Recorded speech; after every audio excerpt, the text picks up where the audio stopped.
Hey guys, it's taco night and I have a helper tonight.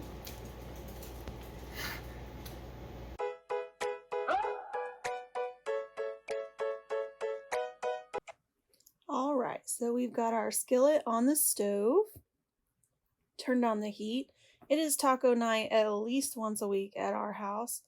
Our family loves tacos in many different styles. This is a really versatile meal because you can put it over chips and make nachos. You can put it over rice and make rice bowls. You can put it in tortillas and make tacos. Really, you can do anything you want. Whatever you've got on hand, you can usually make tacos work. So we've got some onions here and a shallot that I needed to use up. And Zeus has removed the skins and he's putting those into the Power Chef for us. This Power Chef chopper is so nice and your kiddos can help you with it. The only thing I will say is that you do have to kind of watch them that they don't pulverize your food because this does chop really quickly. So I'm just showing him how to pull the handle and he's figuring it out there. And as you can see there, he's super helpful in the kitchen by chopping our onions. Just tell him to like, whoa buddy, don't pulverize them, right? So we're going to add a little bit of oil to our pan and start with those chopped onions. This is about medium high heat. And Zeus is putting our onions and shallots in the skillet for us, scraping out the extra. And here I'm going to chop another onion for the fajita style veggies I'm going to do tonight. This is a really versatile mix. You can do whatever you like. I usually do onions, peppers, maybe some mushroom, depending on who's going to eat it. Because I do have some family members that don't like mushroom, but I'm going to start chopping on that. And our onions have started to become translucent, so we're ready to add our meat. We're using ground turkey tonight. That's what I had on hand. This is a nice meat. It's leaner than ground beef. You do have to be careful if you get the really high percentage, like the 97.3 meat, it can dry out quickly, so you want to keep an eye on it. I think this one's like an 80-20, so not as bad. But then I'm going to add some diced green chilies to this. Zeus is opening that can for me, and the lady is waiting oh so patiently for us to drop something, anything, for her to get a taste of.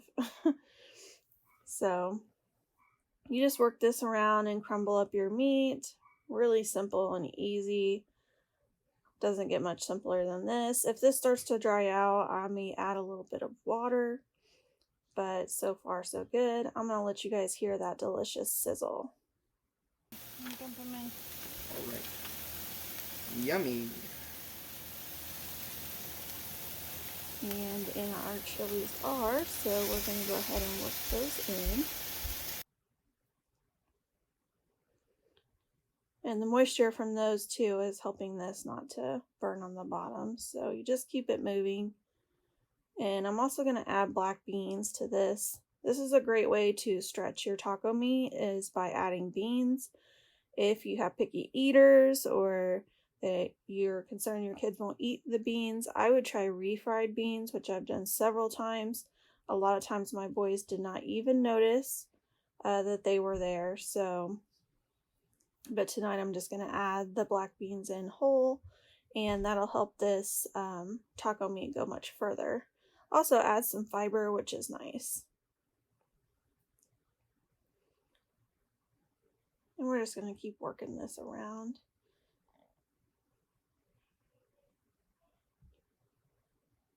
We're going to add our taco seasoning to this.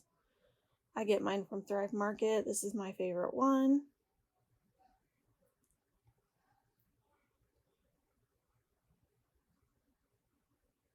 I can get it open. There we go.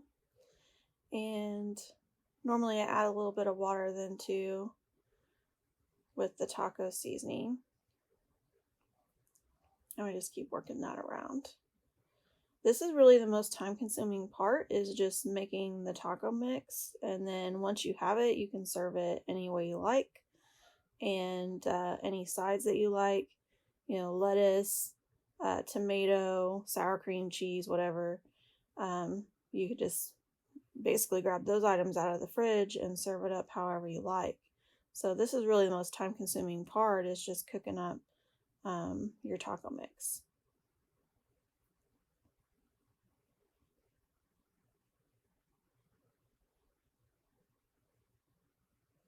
And in our black beans go.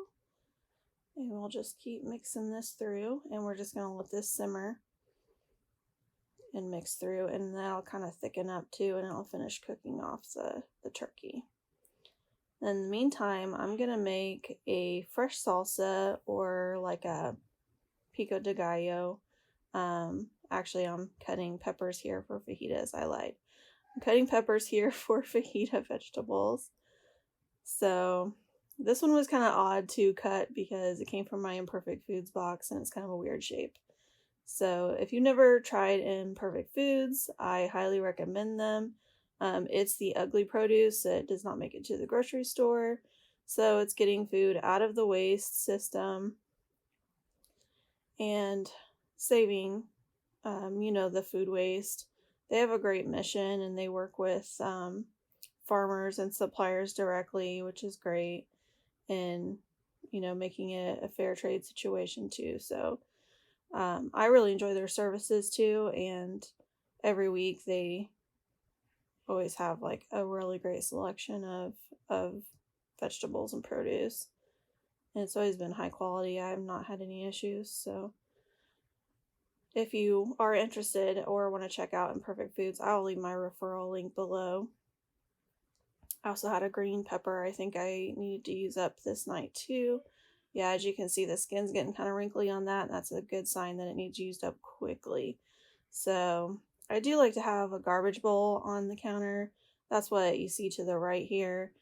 I have a really limited counter space to work with, and so this just kind of helps keep things from nice and neat and keep the trash from taking over my workspace. The oh so fun slicing and dicing here. So I'm sorry about the camera shaking. I had a new camera system I was trying out, and the chopping was making it bounce a lot. So we'll see in future videos how that works. But basically, again, like your most time consuming part of this is the chopping. So I like to do it this way because it's more budget friendly. These peppers are like less than $1 a piece. The onions less than $1. Even the mushrooms, I think that package is like $2 or $3, and I didn't even use it all. So this whole mix is, $3 worth maybe. And because I chopped it myself, you can sometimes find this mix in the freezer section for $1, $1.50 a bag. The amount's about half of this, so there's a little bit of cost savings here, not tons, but it's mainly volume. You get more volume when you cut it fresh, but you could always use the mix from the freezer section if you're busy, you don't want to chop it. There's nothing wrong with frozen vegetables, guys. It's quick and easy, especially when they're already prepared for you. Just pull the bag out of the freezer and pop it in your skillet. I don't really notice too much of a quality difference, honestly. Chopping from fresh, it takes time, and the payoff is maybe just a little bit of cost savings, depending on what you are chopping, what mixture you're coming up with here. So another option for you, if you want to make this even quicker, is to buy pre-cut or frozen vegetables. So here is our beautiful board of fajita vegetables, and now we are going to make a fresh salsa, or pico de gallo style salsa. So we're starting with 4 Roman tomatoes I halved and removed the stems, and Zeus is putting those in the Power Chef for us. And again, I will link below my Facebook page for the Tupperware deals, and then also this particular product on my Tupperware website if you're interested. It's a very versatile tool.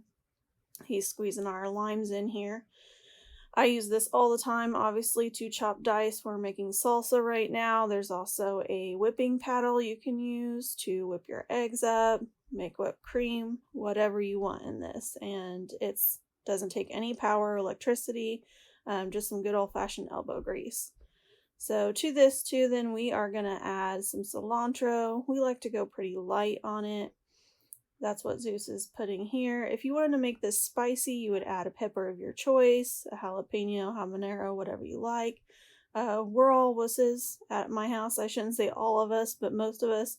So we're going to keep this real light, just a fresh salsa, not spicy at all. So I did not even add a pepper to this. And as you can see, Zeus is giving us a chop, and I'm going to add just a little bit of garlic salt here at the end to season it.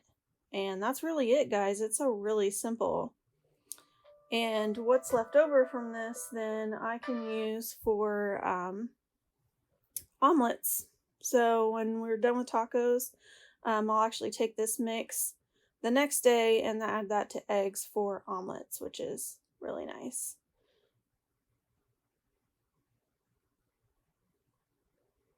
Delicious. And here we are back to our fajita veggies. I just put them in the pan with some water, let them simmer, and I'm adding the fajita seasoning, which I get from Third Market also. It's my favorite one. And just maybe a little bit more water if it's too grainy after the seasoning. And my kids didn't eat a ton of these fajita vegetables with their tacos, so I actually use these in breakfast burritos. I scrambled some eggs and added these to burritos, and that was like a really quick and easy use of the leftovers for breakfast burritos. And actually my kids ate them in the breakfast burritos more than they did this night. So just another way that you can use your leftovers. You can always use your taco mix too for chili the next day, which I do pretty frequently too. And your meat's already cooked and you just throw it in the pot with your chili ingredients and you're good to go. All right, so here is our taco. Served it on tortillas tonight. Again, you could do it over rice or nachos, whatever you like. And little cheese and lettuce and our fresh salsa, and this was so delicious.